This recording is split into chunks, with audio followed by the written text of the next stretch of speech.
societies rise and societies fall. When the time comes, one society steps forward to build a better future. The Wicked Library, Kettle Whistle Radio, Night Story Podcast, Prog Watch, Red Horse Radio, The Lift, History Goes Bump, Listen, Society 13, Rebuilding Society, one podcast at a time.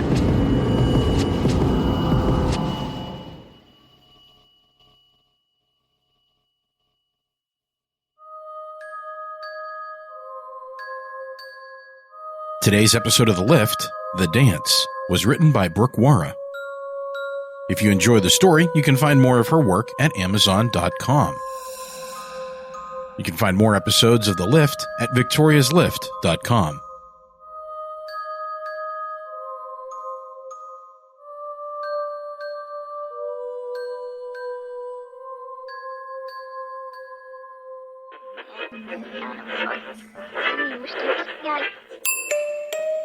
Do you hear me? I am Victoria. Once upon a time, There was a place that became lost. it is a place where story and substance combine, where the reality of story shapes thoughts, where fantasy becomes tangible. This is that place. Those who find themselves here are here to make a choice. The choices you made in the past don't matter. But the choice you make now is the one that will set your fate.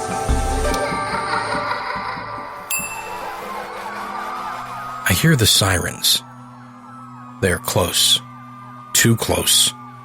I duck behind a shrub, just as footsteps thunder past.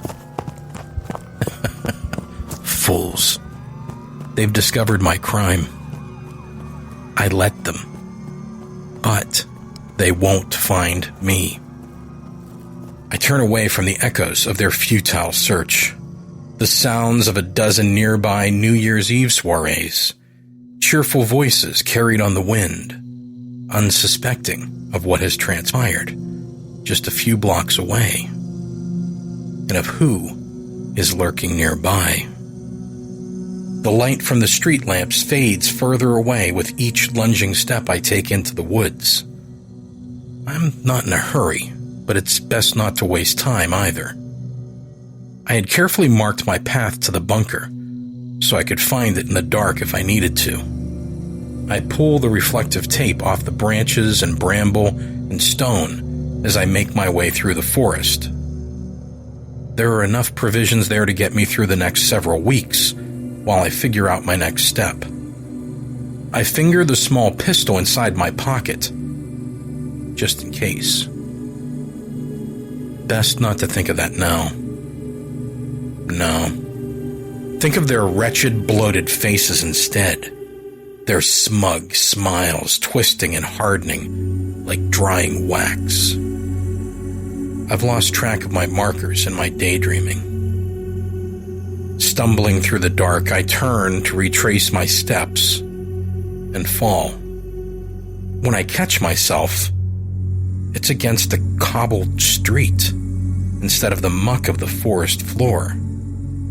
Confused, I stand, searching myself for injuries. A building looms ahead. It is rotting and dilapidated.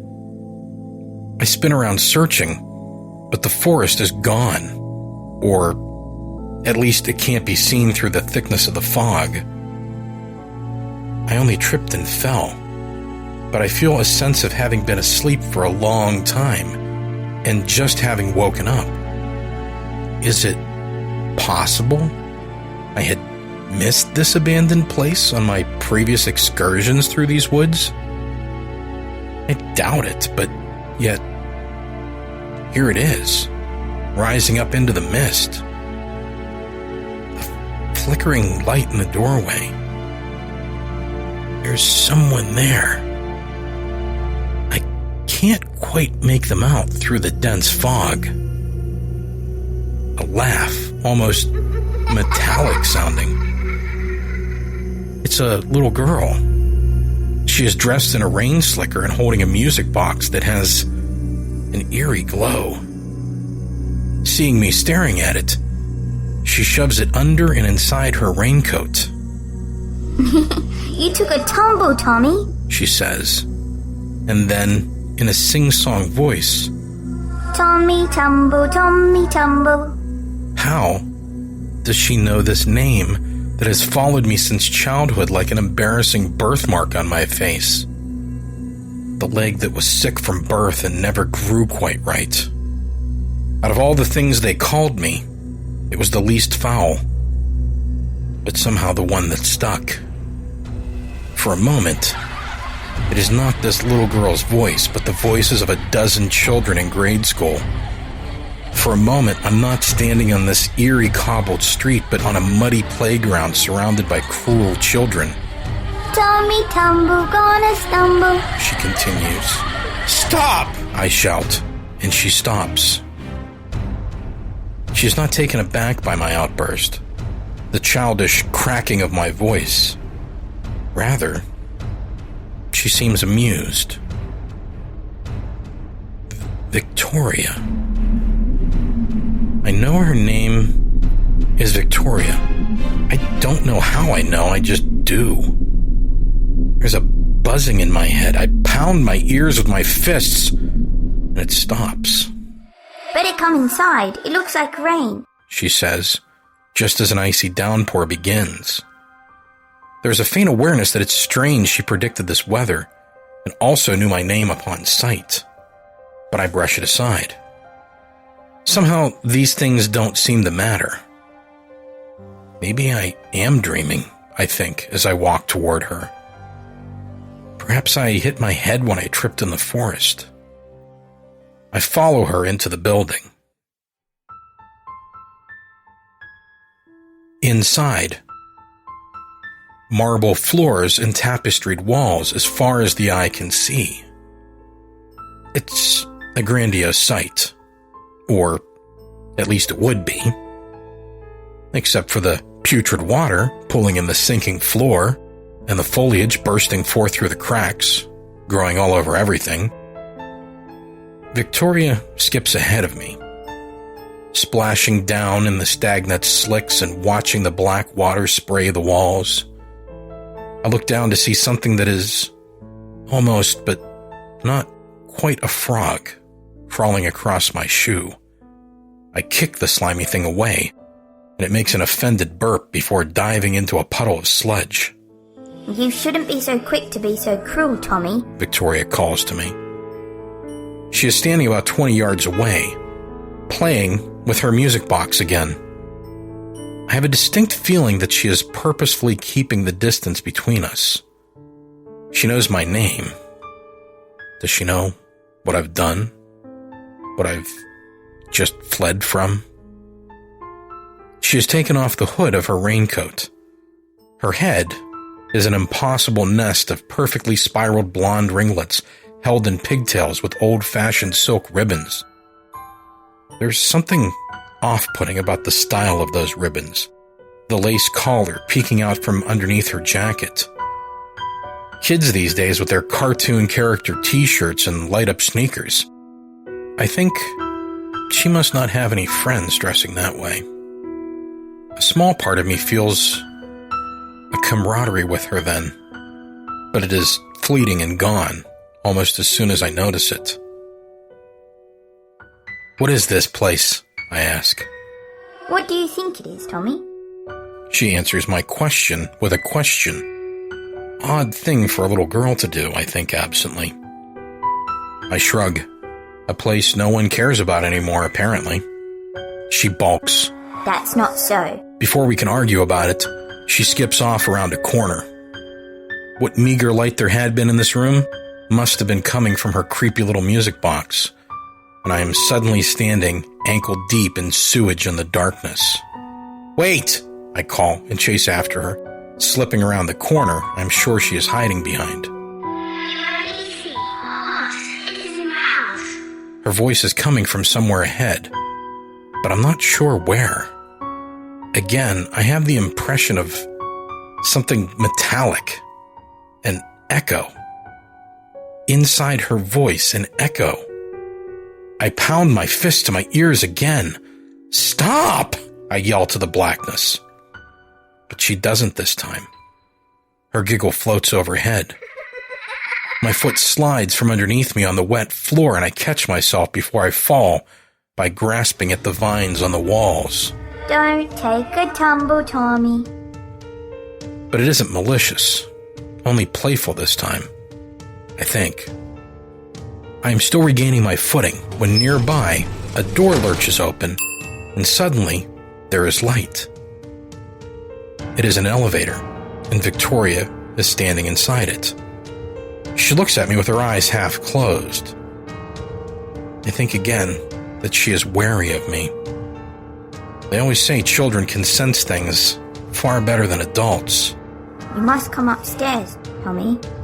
There is a hesitation in her words. She does not wish to be alone with me inside the lift. They deserved it, you know, I say, realizing this is a poor consolation to her. I try again. "You don't need to worry about me."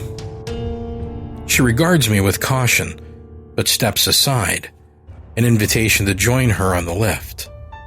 I step inside. The once red velvet-covered walls are mildewing, moldering, and falling apart in shreds. Half the buttons on the panel are missing. The mirrors are cracked. As the doors push closed, I have a fleeting thought that this old elevator might be a death trap. No matter. I'm only dreaming anyway, I remind myself.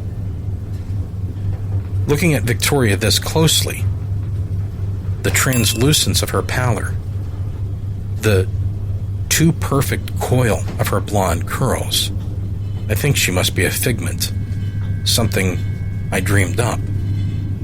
Face from an old cereal box, maybe. Character from a Sunday comic strip.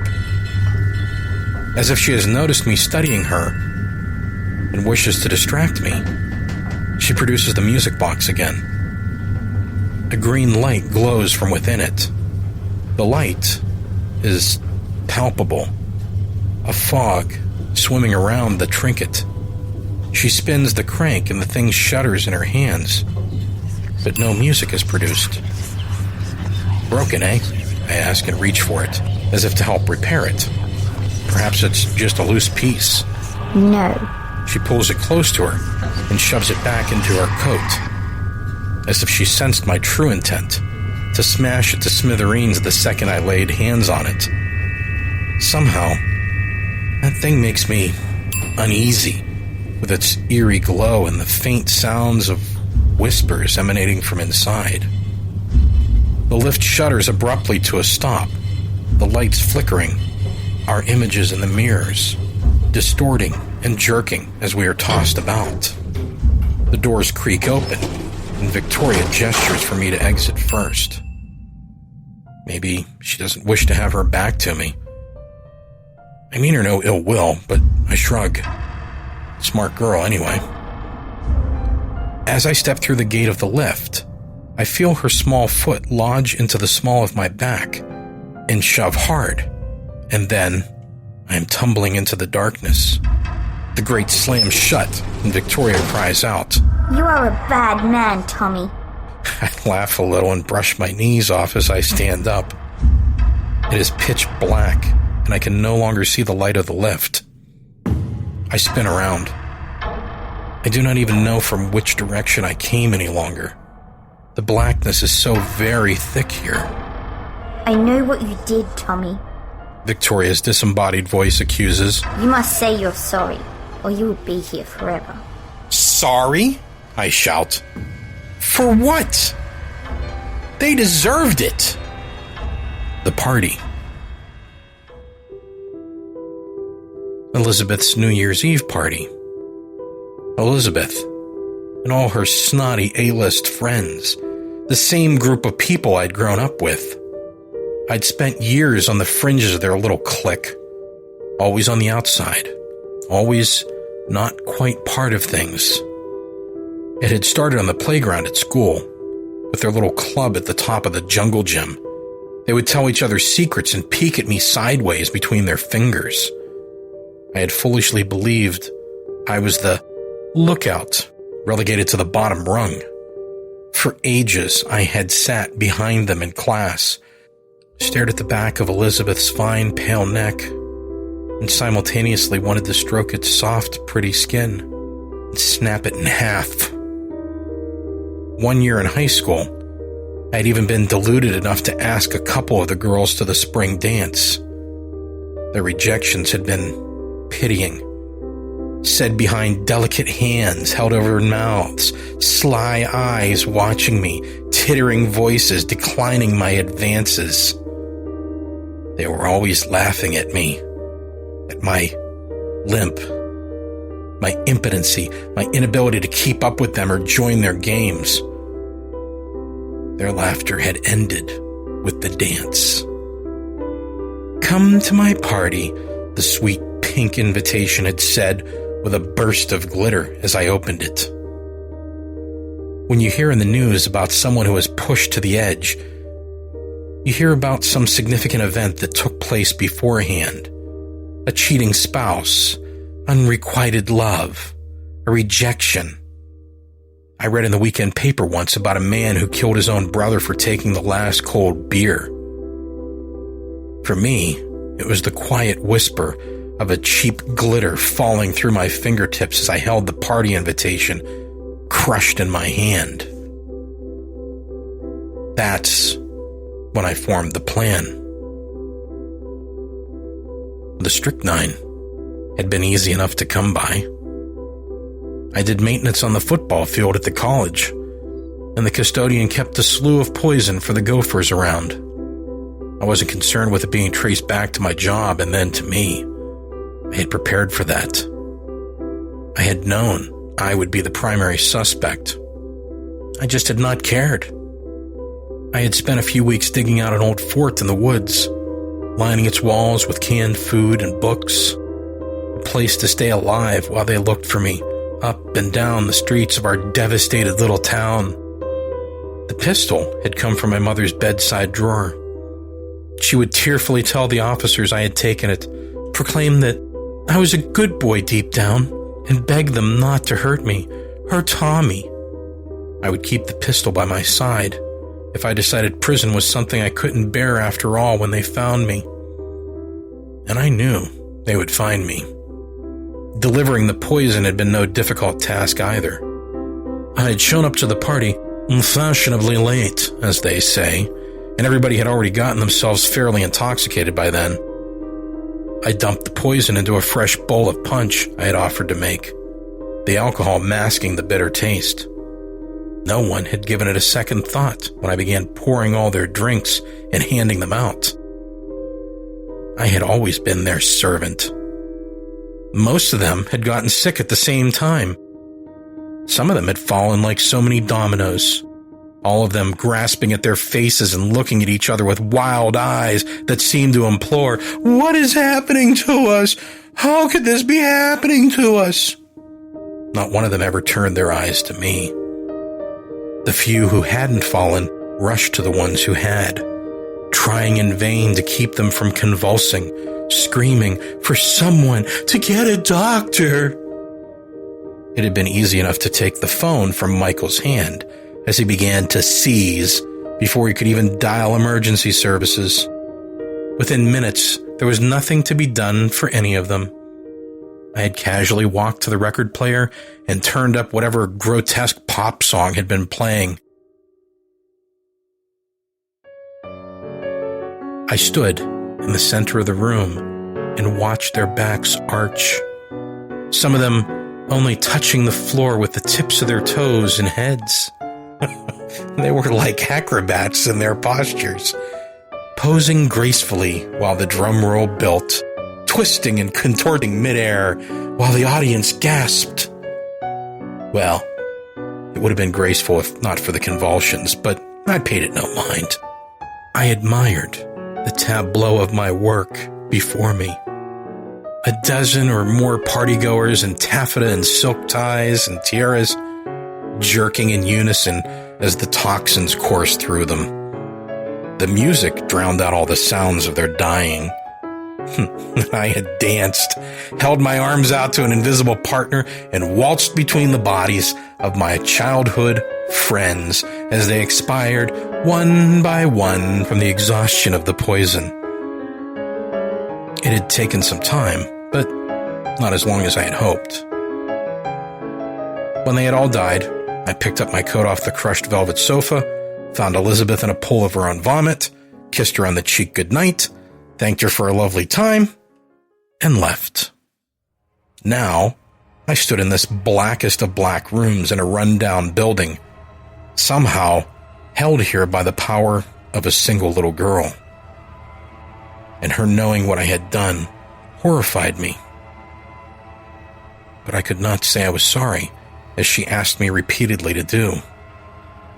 I understood now that if I had remorse, if I could somehow make this right, I would be allowed to leave. And if I could not, well, I would be here forever. And she did not wish to be here in this place with me. I called to her through the darkness. "Have you been here long, Victoria?" Her answer takes so long and is so faint, I almost start to think that she has finally left me here. I have been here. I have been here all my life, she says. There is a sadness in her words. Is she remembering her mother and father, friends, or is she sad because she can no longer remember anyone at all? Has she always been alone? I don't think so. There is something else here in this place. I haven't seen it, but I have heard a distant hum, the presence of some entity, either watching or slumbering elsewhere in the building. You really cannot say you're sorry, Tommy. She asks me one final time.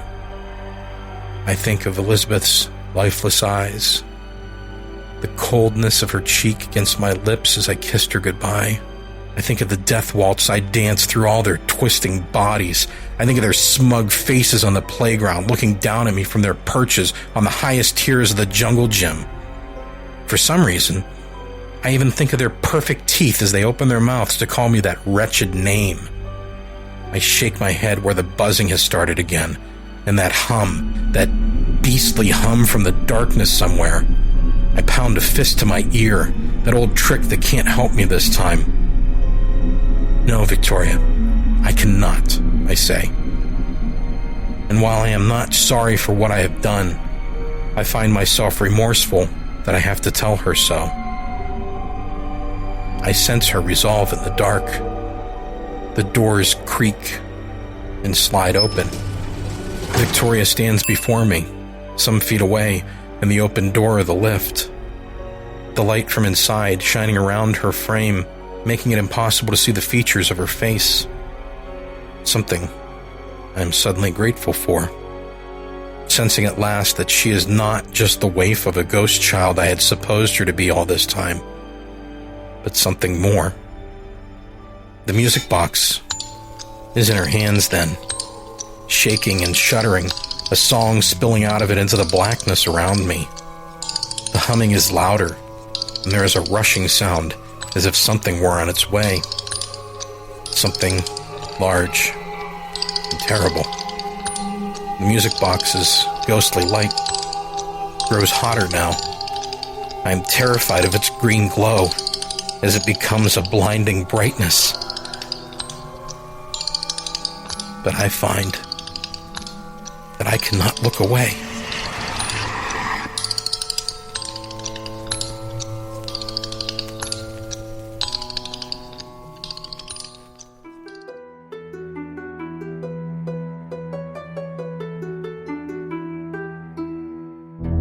Thank you for listening to this episode of The Lift.